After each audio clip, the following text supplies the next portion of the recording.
chop suey ka daw. Kung magiging pagkain si Vanessa, anong pagkain siya? Usyuma sa Tisa.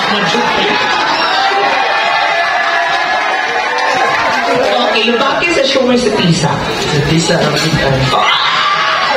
Kanina, bulaklak. Anong bulaklak siya? Kalachuchi. Anong bulaklak si Vanessa? Okay. Wow! Flower of love!